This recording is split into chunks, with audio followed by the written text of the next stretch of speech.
ប្រជាជាតិមួយអាចរស់រានមានជីវិតទៅបានអាស្រ័យលើបេះដូងនិងខួរក្បាលធ្វើការវិញធ្លុងតែមួយភាសាជាតិរបស់យើងគឺជាអត្តសញ្ញាណនិងការពិតរបស់យើង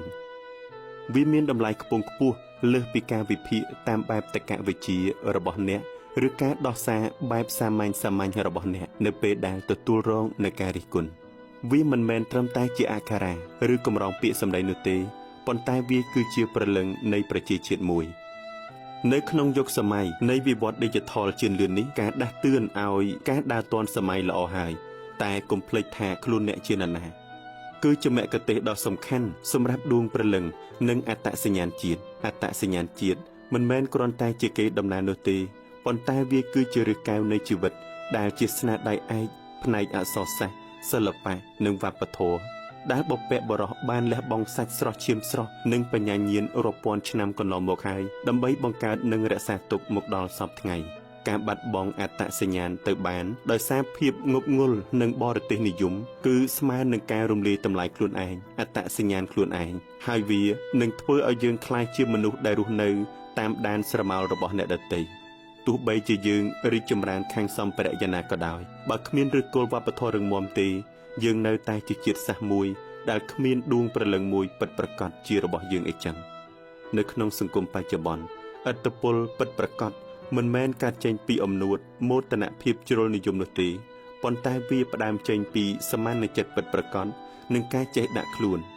ក្នុងសម័យកាល Digital នេះសម្លេងរបស់យើងម្នាក់សុទ្ធតែមានតម្លៃយើងគួរប្រើប្រាស់វាដើម្បីកសាងសុខដុមរមនាក្នុងសង្គមជាជាងការចង់ឈ្នះចាញ់ផ្ទាល់ខ្លួន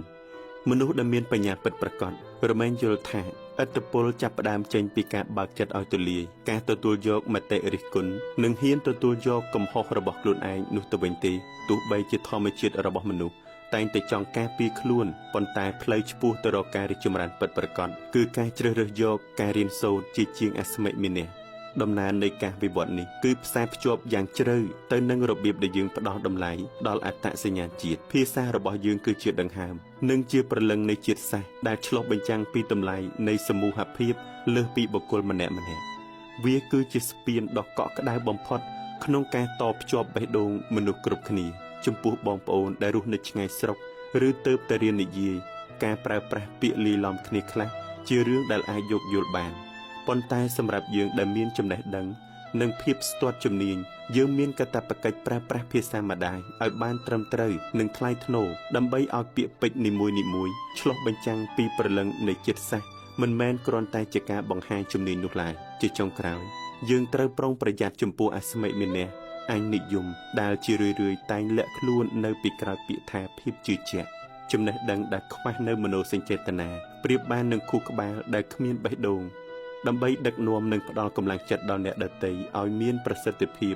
យើងត្រូវរក្សាតុល្យភាពរវាងបញ្ញានិងសមានចិត្តភាពទាន់សម័យពិតប្រាកដមិនមែនជាការបោះបង់របស់ចាស់ដើម្បីទទួលយករបស់ថ្មីនោះទេប៉ុន្តែវាគឺជាការបន្តកាន់ចង្គៀងនៃវិញ្ញាណដូនតាឆ្ពោះទៅកាន់អនាគតដោយភាពថ្លៃថ្នូរនៅពេលដែលយើងរស់នៅដោយប្រើប្រាស់ទាំងបញ្ញាដ៏មុតស្រួចនិងបេះដូងដ៏ទន់ភ្លន់នោះហើយគឺជាការផ្ដល់តម្លៃដល់វប្បធម៌និងសហគមន៍របស់យើងយ៉ាងពិតប្រាកដចូលដើរទៅមុខដោយមានមោទនភាពជាមួយនឹងបច្ចេកវិទ្យាក្នុងដៃប៉ុន្តែត្រូវរក្សាអត្តសញ្ញាណជាតិឲ្យជាប់ក្នុងបេះដូងជានិច្ចដើមឈើមួយអាចលូតលាស់ខ្ពស់បានលុះត្រាតែមានឫសកែវដែលចាក់ឫសយ៉ាងជ្រៅនិងមាំនៅក្នុងដីដែលផ្ដល់កំណើត